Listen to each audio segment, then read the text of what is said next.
So Nanda எழுதுறீங்க. ம். அந்த கதை வந்து கடைசியில் அந்த அம்மாவே வந்து ஒரு பையனை மாதிரி இருக்கு. இது ஆடியன்ஸ் ஏற்றுப்பாங்களா இல்லையான்னு எனக்கு தெரியல.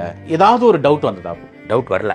வரவே இல்லை. ஏன்னு கேட்டால் ஆ இந்த நந்தா கிளைமேக்ஸ்ன்றது இருட்டிண்டா ஆத்மா எம்டி வாசுதேவன் நாயரோட ஷார்ட் ஸ்டோரி. ஆ ஷார்ட் ஸ்டோரியோட எண்டு. ஆ அதை தனியாவர்த்தனம்னு படம் எடுத்தாங்க.